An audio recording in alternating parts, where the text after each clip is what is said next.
Amém. Graça e paz, irmãos. Amém. Glória a Deus. Vamos abrir a palavra do Senhor na carta aos Hebreus, capítulo 11.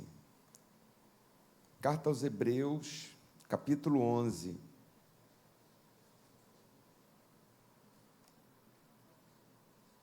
A partir do verso 32.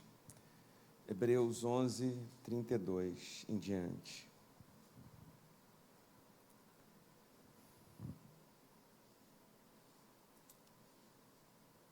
E o que mais direi? Certamente me faltará o tempo necessário para referir o que há a respeito de Gideão, de Baraque, de Sansão, de Jefité, de Davi, de Samuel e dos profetas, os quais, por meio da fé, subjugaram reinos, praticaram a justiça, obtiveram promessas, fecharam a boca de leões, extinguiram a violência do fogo, escaparam ao fio da espada, da fraqueza tiraram força, fizeram-se poderosos em guerra, puseram em fuga exércitos de estrangeiros, mulheres receberam pela ressurreição seus mortos, alguns foram torturados, não aceitando seu resgate, para obterem superior ressurreição, outros, por sua vez, passaram pela prova de escárnios e açoites, sim, até de algemas e prisões, foram apedrejados, provados,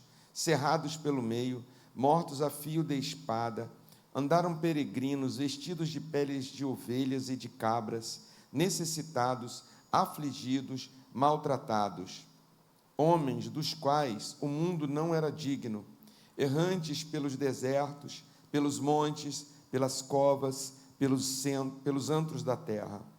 Ora, todos estes que obtiveram bom testemunho por sua fé, não obtiveram, contudo, a concretização da promessa, por haver Deus provido coisa superior a nosso respeito, para que eles, sem nós, não fossem aperfeiçoados.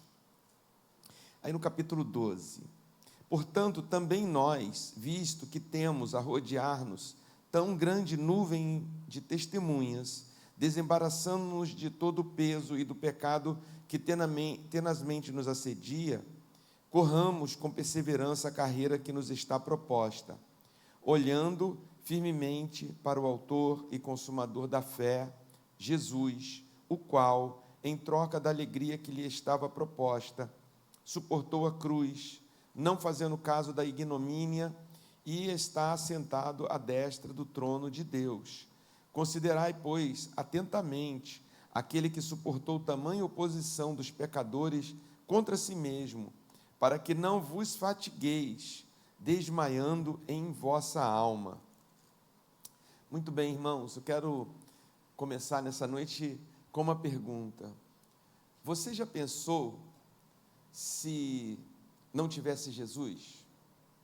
Tenta por umas frações de segundo, imaginar um mundo sem Jesus, este mundo que nós vivemos atualmente, sem a noção de Jesus, nem a noção de Jesus, do que representa Jesus para a humanidade, para a fé, para você, a sua experiência pessoal com Jesus, o amor que você tem com Jesus, o seu testemunho com Jesus, o que levou você a Ele e Ele a você, a sua entrega, o que Ele fez depois disso, sua história com Jesus. Imagine que não houvesse nesse mundo onde você está, onde nós estamos, se não tivesse Jesus. Pois bem, já houve um tempo que não havia Jesus. É disso que esse texto está tratando. O autor aos Hebreus está tratando dos antigos, que caminharam só pela fé, sem ter nenhuma noção de Jesus, porque Jesus ainda não tinha vindo. Não é que Jesus não existia, mas que Ele não tinha se revelado ainda. Imagina então, eles viveram no mundo sem essa noção do que vem de Jesus. Basta você pensar, e eu posso dizer, irmãos, que se não fosse Jesus, nós talvez até nem estivéssemos aqui, nem estivéssemos vivos, nem teríamos chegado a existir, porque a história seria outra, o mundo seria outro. Mesmo com Jesus na história, já aconteceu tanta coisa, tanta covardia, tanta maldade, tanta guerra, tanto assassinato, mas tem Jesus como padrão. Está errado isso aí. Jesus mandou amar. Isso não pode fazer isso. Você não pode subjugar as pessoas, você não pode humilhar as pessoas. Você tem que tratar bem o seu próximo. Você tem que amar, mesmo que não tenha sido cumprido na maioria das vezes da história, mas está lá para falar nas consciências. Então imagina que nós nem teríamos chegado a existir se não fosse Jesus. Nós nem estaríamos aqui, e se tivéssemos, estaríamos numa outra condição que eu não quero nem ficar imaginando qual seria agora, né? Primeiro que eu não teria nem culto, né? Porque não teria sentido ter culto, talvez algum ainda existisse aí, né, uma religiosidade, mas não haveria esse culto, não haveria nada disso que está aqui agora. Essa cena não existiria. De Volta para o Futuro 4 não existiria. Mas essas pessoas que ele fala no texto, e viveram no mundo sem essa noção nenhuma de Jesus, onde havia toda sorte de coisas que a da alma humana, do ser humano, do coração humano pode sair e dar lugar e se praticar e se construir. Civilizações foram construídas assim, por essa vida sem Deus. Mas Deus nunca esteve ausente. Deus é presente. Deus sempre esteve presente, porque, afinal de contas, pode ser negado, mas este mundo foi criado por Ele. E Ele nunca desistiu da sua criação. E Ele nunca desistiu do que Ele fez, apesar das costas que a humanidade virou para Ele. Ele sempre esteve presente. Ele sempre deu o seu jeito de dizer, estou aqui. E hoje é de uma maneira maravilhosa, porque ele fala isso abertamente para todo mundo, mas naquele tempo dessas pessoas aqui, era exclusivo. Ele teve que separar um povo, teve que separar um casal daquela humanidade antiga, teve que separá-los, falar com eles e dizer que estaria com eles, que os abençoaria. E dali começou, então, um novo ramo da civilização humana, com pessoas que testemunhavam a respeito deste Deus de Abraão, que foi este homem, desta mulher chamada Sara, e que eles, só por testemunho de fé, iam passando para os seus descendentes. E é por isso que essa história foi construída e escrita desse jeito que está aqui, em Hebreus, porque o capítulo é grande, começa, né? Ele vai falar de todos desde Abraão, desde todo mundo. E, num resumo, ele diz assim, viu? Essas pessoas viveram pela fé. O que eles tinham, o que Deus deu a eles para viverem no mundo sem Deus, um mundo absolutamente estranhos, que eles eram alienígenas.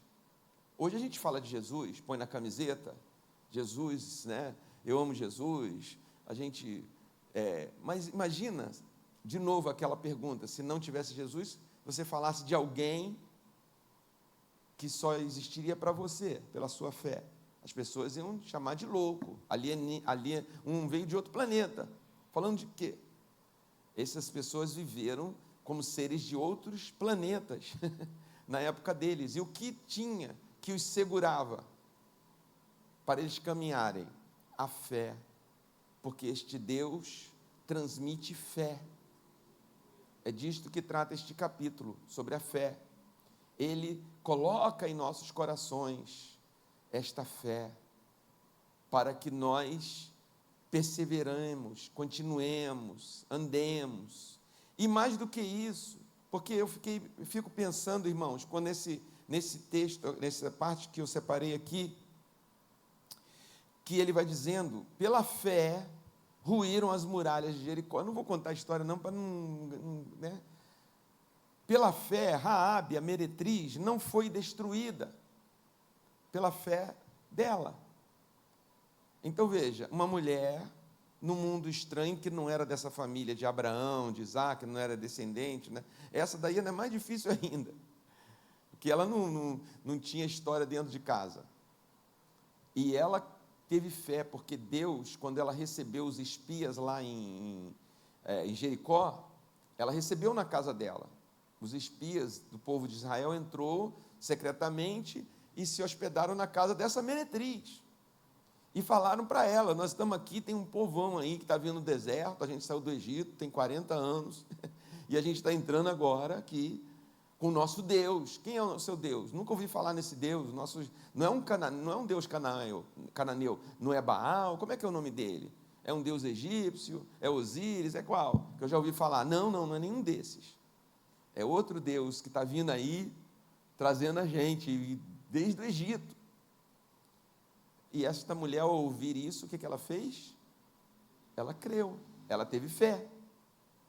E por isso o nome dela entrou para a Bíblia, inclusive na genealogia de Jesus, porque ela vai se tornar parte agora do povo de Israel, antigo.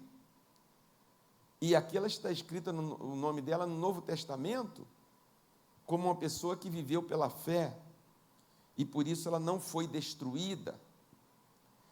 Por meio da fé, e vem essa série de ações, subjugaram reinos.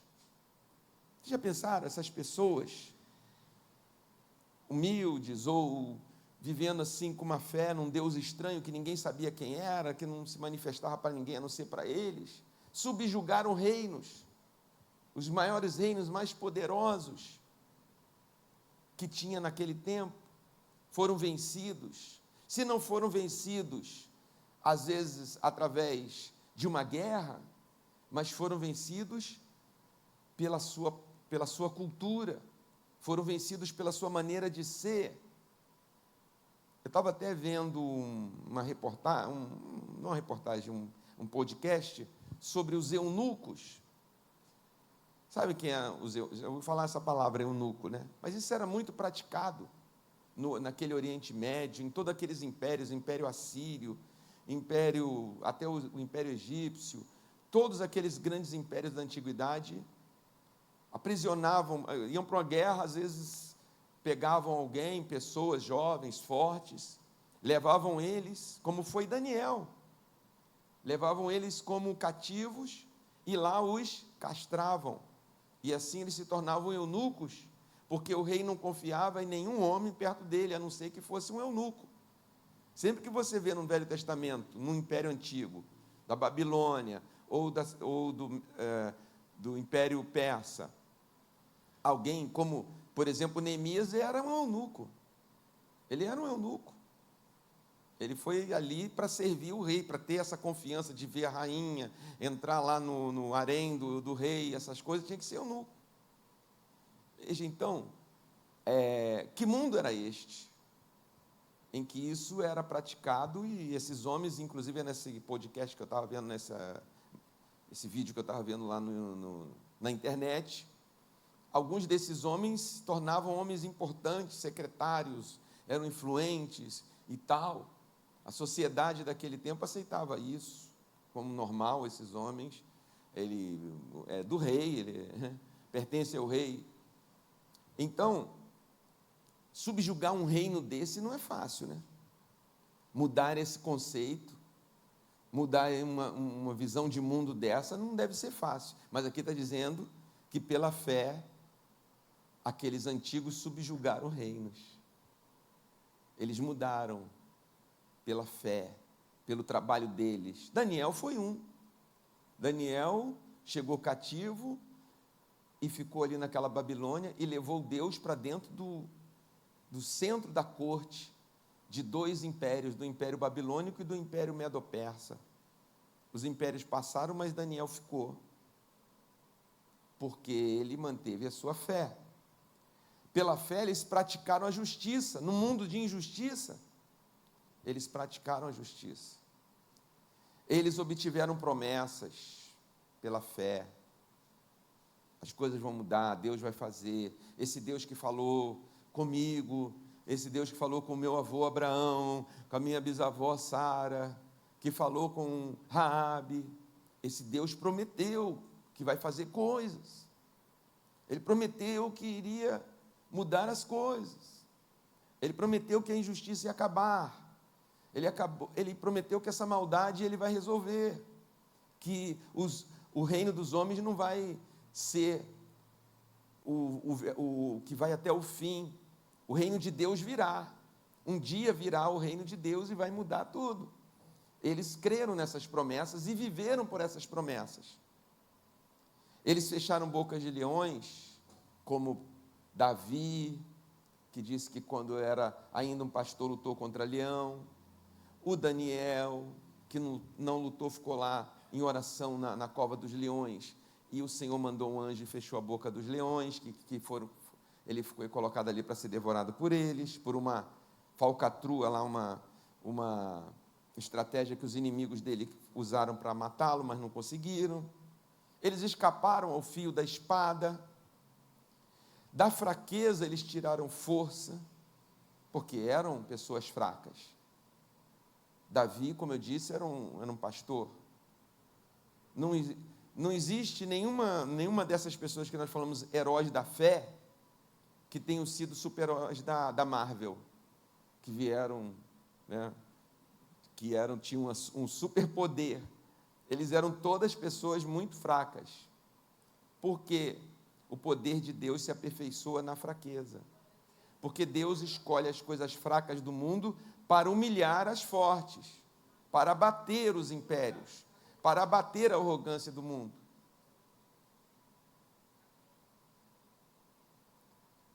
Hoje, a igreja de Jesus no Brasil é uma igreja grande, em números. Não vou entrar no mérito aqui, mas é uma igreja em números, é muito grande.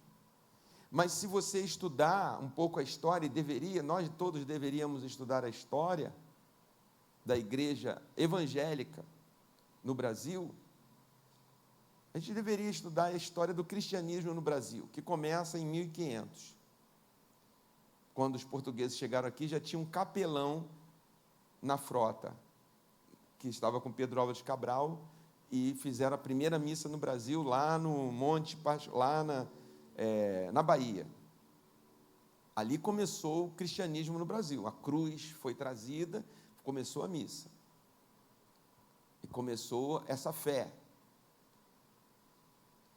Depois chegaram os evangélicos, muito depois, já no século XIX. Eles chegaram no século XVI, os evangélicos chegaram no século XIX, com muita dificuldade, com muita perseguição, porque existia uma religião que era oficial no Brasil. A Constituição do Império, quando eles chegaram, dizia que só existia uma religião no Brasil. Eu estou estudando a história da minha família, estou fazendo uma pesquisa. Eu já cheguei ao início do século XIX, e eu tenho achado documentos digitalizados desses meus ancestrais, os batismos dele, eu achei o batismo das minhas tias, achei o casamento dos meus avós, achei o batismo em 1800 e tal do meu avô, o casamento dele em 1895, o casamento dele no civil em 1929, tudo escrito ali naqueles documentos que chama batistério, dos livros da igreja, estão digitalizados. Aí está lá, poxa, né? E a igreja católica, apostólica romana, que até o final do século XIX era responsável por dar um nome a alguém. Aí agora eu tenho desculpa, por que os meus ancestrais todos tinham nome de santos, principalmente as mulheres, Maria da Conceição, Francisco e tal, lá de onde vieram os meus ancestrais do Nordeste, Madalena, Francisca tal, todos nomes de santos católicos, principalmente para as mulheres. A igreja que criou uma identidade. Foi o cristianismo que deu a primeira identidade ao brasileiro, como nós, como cidadãos. Depois veio o tempo da República, que veio o direito civil. Não, a Constituição disse, religião é uma coisa pessoal, mas não é mais uma coisa oficial. Cada um tem a sua, ainda que ficou ainda durante muito tempo vigorando aquela antiga, na prática, porque era muito antiga na cabeça das pessoas, né? Na vida das pessoas. Então imagina os nossos irmãos evangélicos do nosso ramo, o trabalho que eles tiveram, como formiguinhas, ganhando um por um para Jesus, para mudar aquela mentalidade que havia, para mostrar uma visão de Deus bíblica, não só determinada por uma instituição. Deus é assim, a instituição falou, acabou. Não, Deus é assim porque a palavra de Deus diz. Para chegarmos aqui a termos um culto onde há um púlpito e é uma Bíblia aberta, é um pregador pregando a Bíblia, hoje é tão normal, né, para nós. Mas isso custou muito caro a fé daquelas pessoas. Aliás, nós estamos pisando num território, Santa Bárbara do Oeste, que é um dos primeiros no Brasil em termos de igreja evangélica. Daqui saíram os batistas, os presbiterianos, os metodistas, que foram para Piracicaba, começaram um colégio, porque era proibido ter igreja, começaram o colégio piracicabano. Foi uma mulher chamada Martha Watts, que veio como missionária, e para que pudesse falar para a juventude, ela abriu uma igreja, ela abriu uma escola, o Colégio Piracicabano, e daqui saíram os primeiros batistas, que foram para a Bahia, para o Rio de Janeiro, e visitavam em lombo de mula, de burro, vários lugares, hoje cidades do nosso interior, levando o evangelho nos sítios, de porta em porta, sofrendo perseguições, ameaçados de morte se não deixassem a cidade, não deixassem de falar. Pessoas que da fraqueza tiraram força. Mas eles já tinham Jesus. Os antigos que eu estou falando, não, eles só tinham a fé e a promessa. Continuando aqui, né? Fizeram-se poderosos em guerras.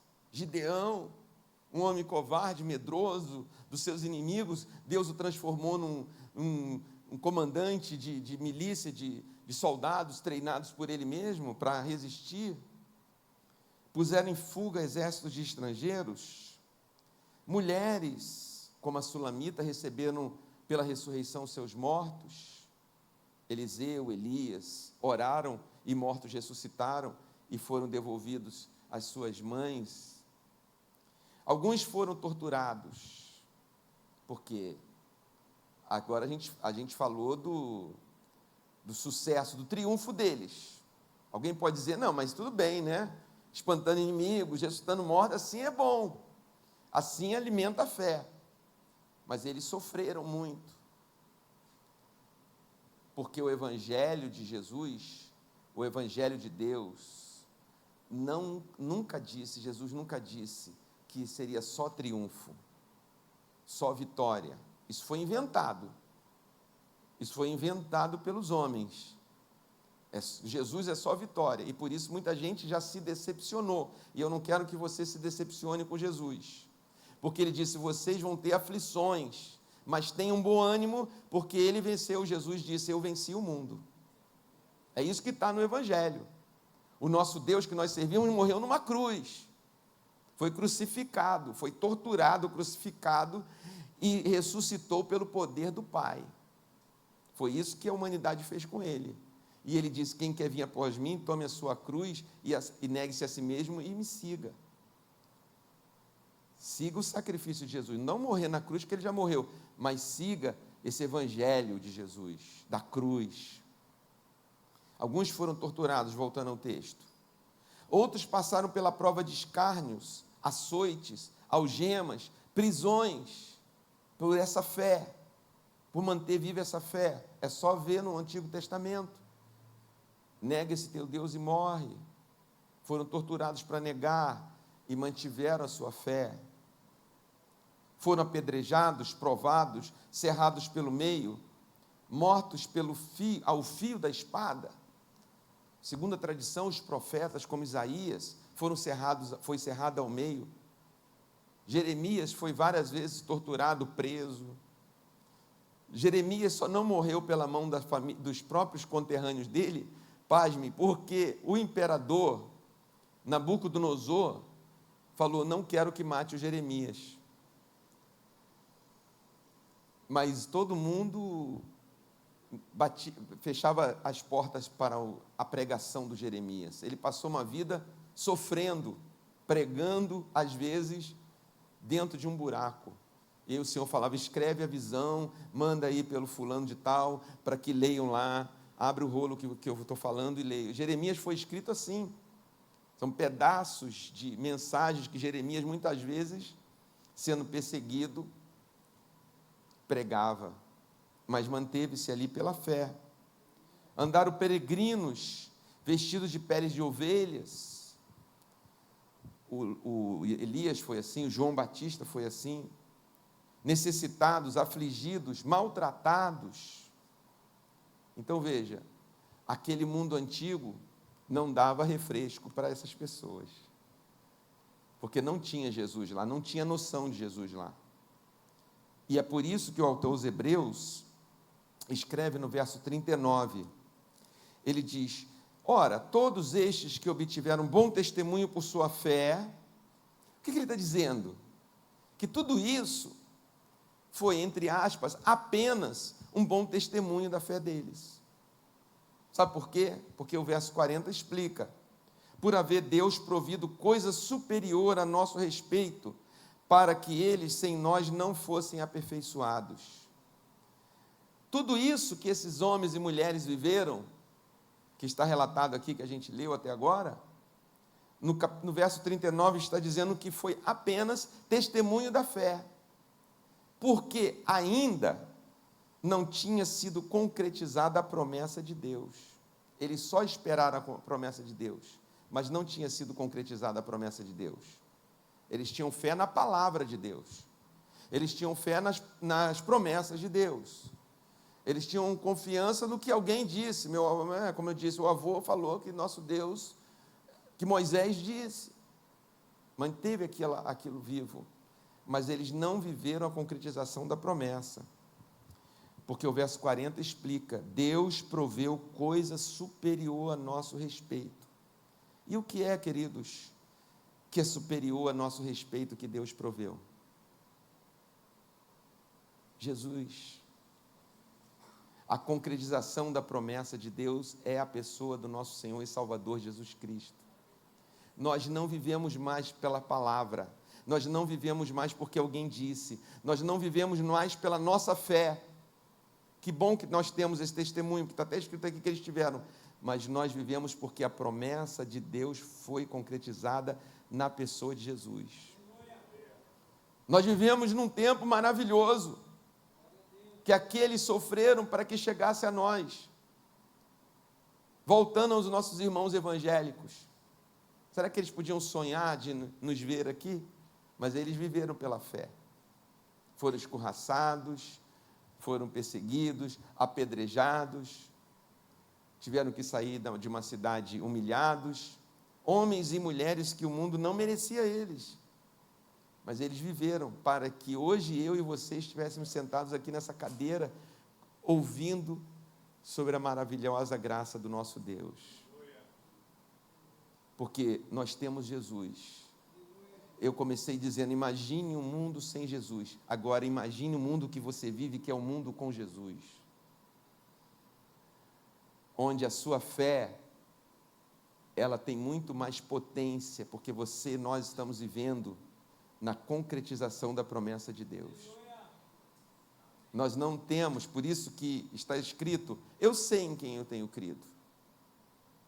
Os antigos diziam: eu creio em Moisés, eu creio em Elias, eu creio em Abraão, eu creio nos patriarcas, mas todos eles morreram. mas todos eles aguardam a ressurreição. Mas todos eles foram peregrinos como nós, não puderam nem salvar a vida deles mesmo na hora que todos passam. Mas agora nós podemos dizer, porque o conhecemos, nós seguimos a Jesus Cristo, porque a promessa está concretizada. Então nós não vivemos no mundo sem Deus, nós vivemos no mundo com Deus, mais visível do que o dos antigos. Por isso está escrito aqui, nos chamando a uma certa responsabilidade no capítulo 12. Portanto, nós também, visto que temos a rodear-nos tão grande nuvem de testemunhas. Quem são essa nuvem de testemunhas?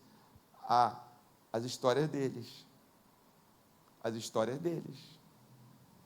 Né?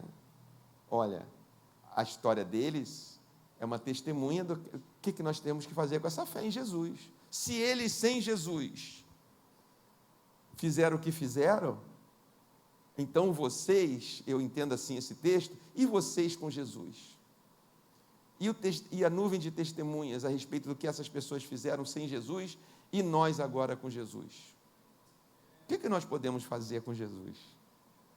Por isso também, que o apóstolo pode dizer, eu tudo posso naquele que me fortalece. Eu tudo é tudo.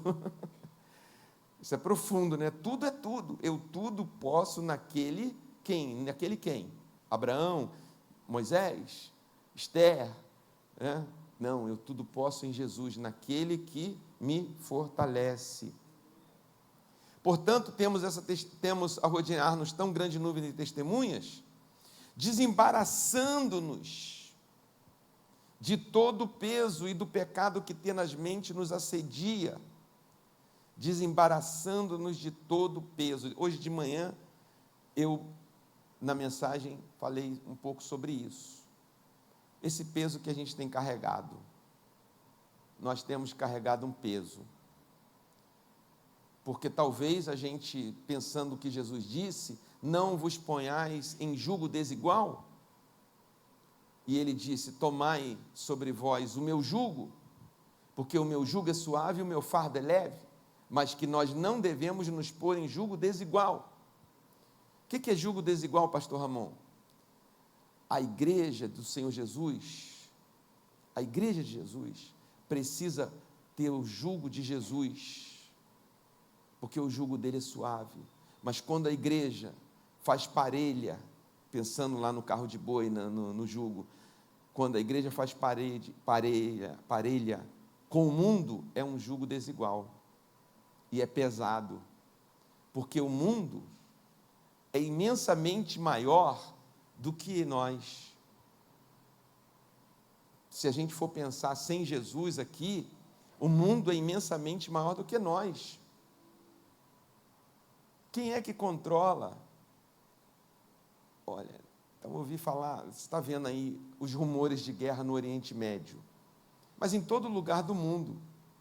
Estava ouvindo hoje que é um certo país da Ásia, um certo país oriental, que tem um homenzinho torto, que ele tem 60 ogivas nucleares.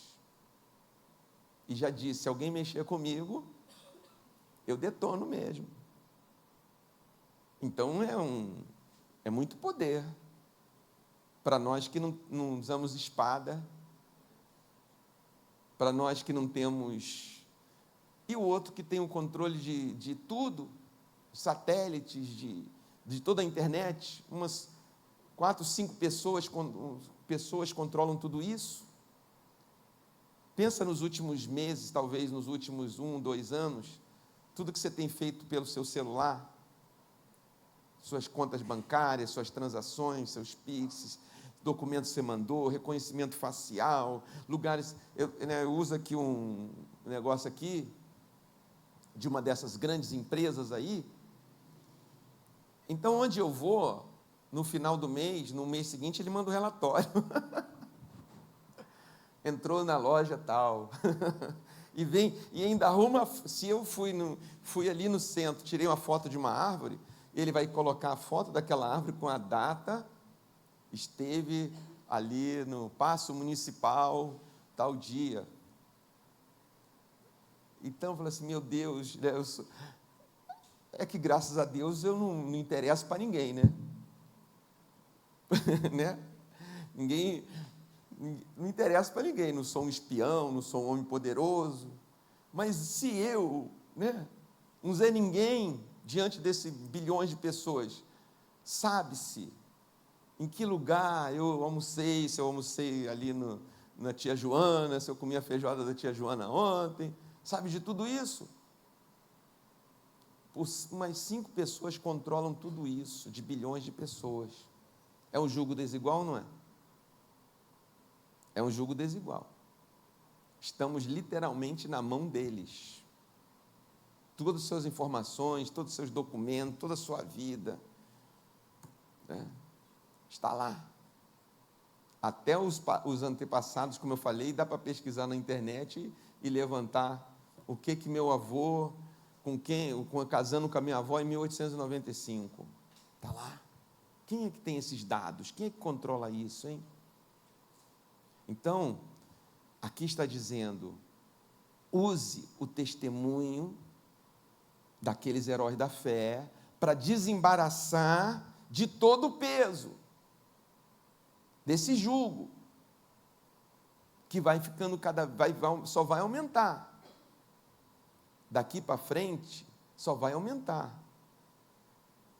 A gente precisa orar pelos que estão nascendo, porque eles estão nascendo num mundo onde isso é um outro mundo. Sem essas coisas. Na semana passada, eu levei para a aula, levei uma máquina de escrever que eu tenho e levei um rádio antigo. E foi uma experiência muito interessante, porque os alunos faziam roda em cima da máquina, e eu me sentindo assim, uma pessoa que veio de outro planeta e trouxe um troço, né, uma máquina do tempo, e foi isso, eu vim da máquina do tempo, do século XX, trazendo as coisas do século XX, como se nossos bisavós do século XIX trouxessem lá uma charrete, um candeeiro, né? Isso era assim que a gente ilumina a casa. Deixa eu ver isso, vô. Então eu falei assim, nossa, mas professor, como é que isso escrevia aqui? Eu vou pôr o papel para você, aí rodava aqui. Eles ficaram encantados, porque já nasceram só com a internet, não usam mais computadores, é tudo no celular. E daqui para frente, só que eles ainda não sabem que tudo isso tem um preço,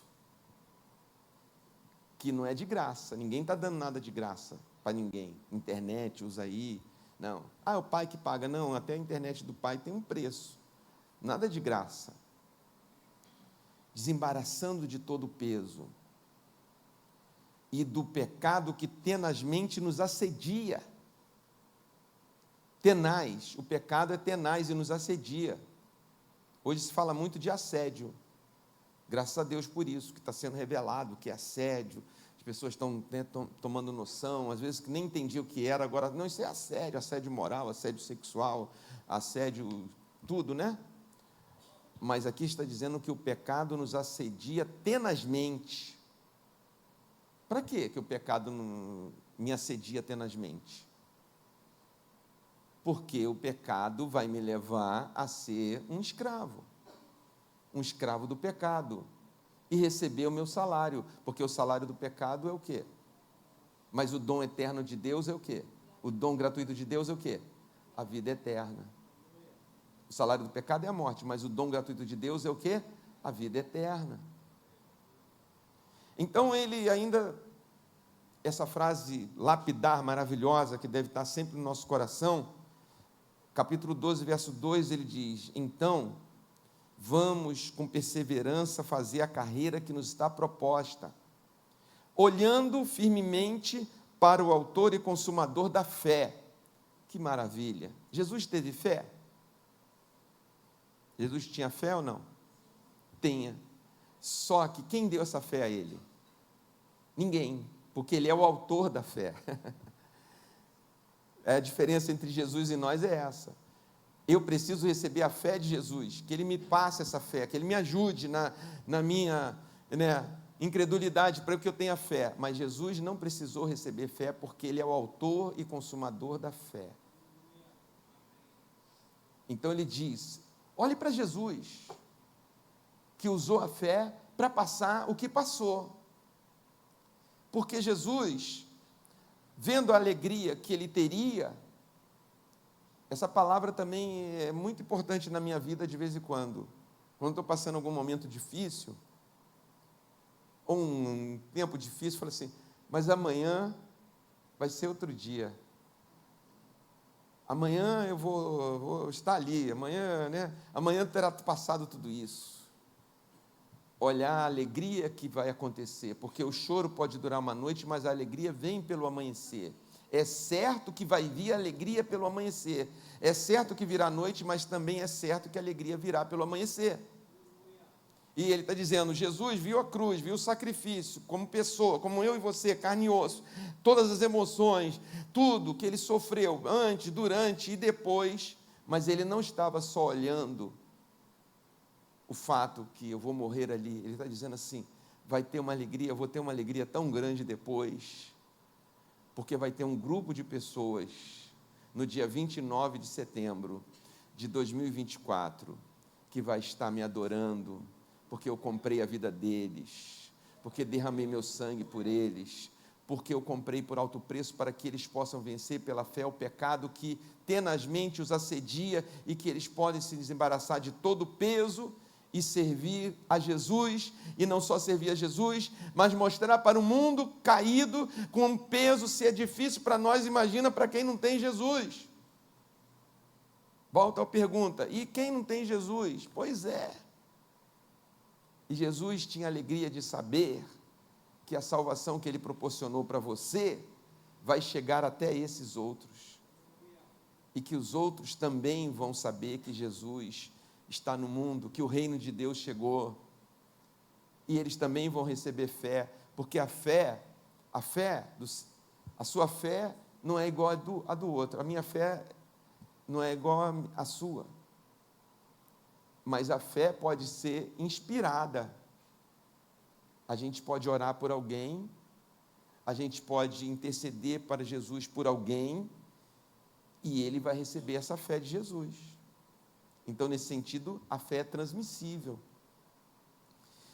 Jesus, não fazendo caso da ignomínia, está sentado à destra do trono de Deus.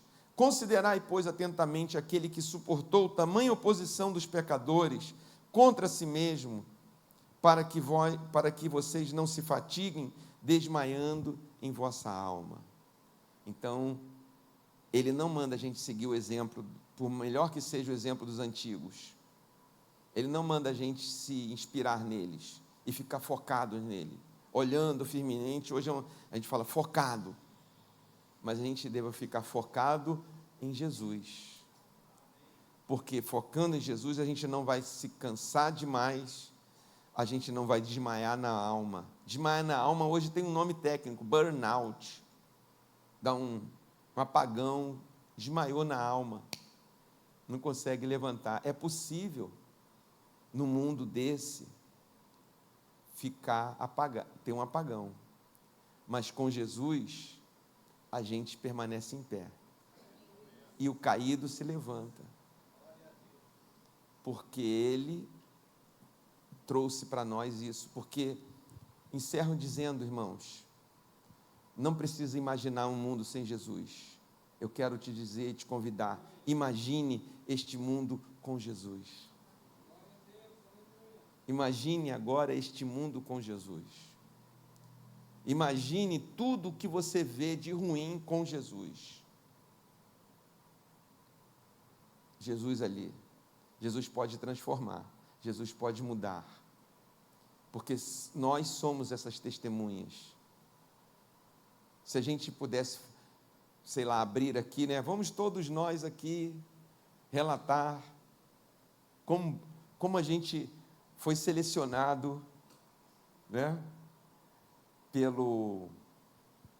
pelo programa de Deus de seleção de boas pessoas, certo? Foi assim?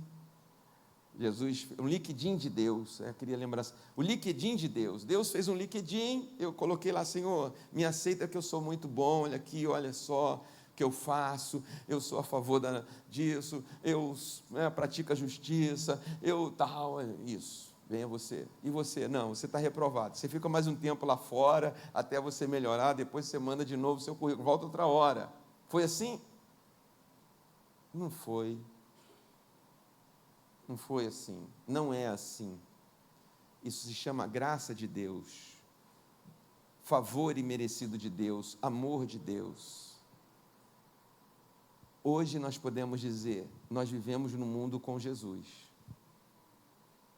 E onde abundou o pecado, superabundou a graça. Querido, eu quero orar com você nessa noite, porque aqui é um lugar, aqui é um pit stop. Aqui é um pit stop na corrida, a gente vai, troca pneu, calibra, verifica a suspensão, põe um aditivo, uma gasolina e vamos. Talvez hoje aqui você precise disso, como eu preciso, sempre, de parar nos pit stops, porque estou cansado, porque estou esgotado, porque o pecado, lutar contra o pecado, imagina, fisicamente, a gente tem um judô aqui, sabe, uma luta de judô, no máximo, é 3 minutos, né, Fernando? Fernando é atleta, judoca, em 3 minutos, como é que fica o pulmão, o coração em 3 minutos? Em 1 minuto e meio, Fernando, o coração quer sair pela boca. Eu já tive momentos ali, vão chamar o SAMU para mim, que eu estou morrendo aqui, sem ar, caído ali. Isso, 1 minuto de uma luta física. Imagina uma luta de um dia contra o pecado. Por isso que ele disse, para a nossa alma não desmaiar. Porque é muito forte, eu já disse, o pecado é muito maior que nós. Não subestime o pecado. Não pegue ele, não vá lá, se fosse o leão, no bigode dele e puxar. Eu estou com Jesus. Não puxa o bigode do leão. Não puxe. Jesus não mandou fazer isso. Não tentarás o Senhor teu Deus. Jesus disse, resisti ao diabo, ao leão, e ele fugirá de vocês. Com Jesus.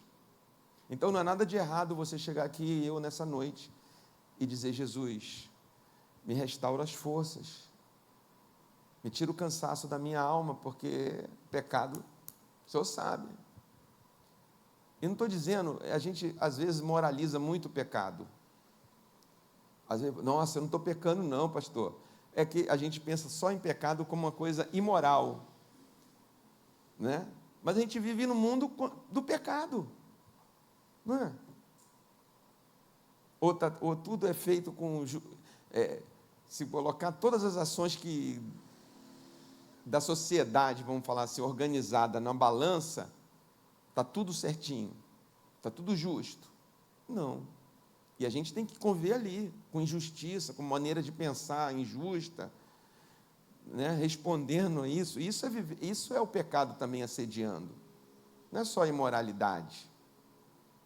Às vezes a imoralidade é uma fuga desse estresse. Não estou justificando. Todo vício, às vezes, é para compensar uma coisa. O vício de beber, o vício de pornografia, de sentir uma fuga daquela realidade. Então, não vamos pensar que o pecado é só coisa imoral. Às vezes o imoral vem depois. Antes o pecado ganhou, Deu ipom no judô, derrubou. E eu estou aqui, eu preciso de um... Hoje você pode se levantar com Jesus.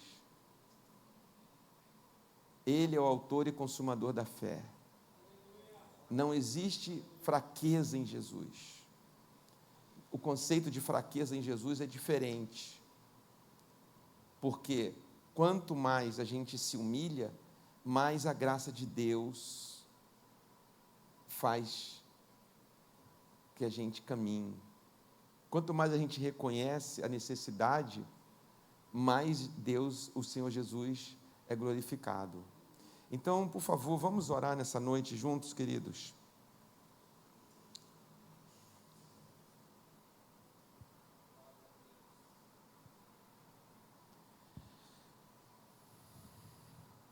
Feche os seus olhos, por favor, e trate a sua vida com Deus nessa noite. Ele é rico em misericórdia, em graça, em favor.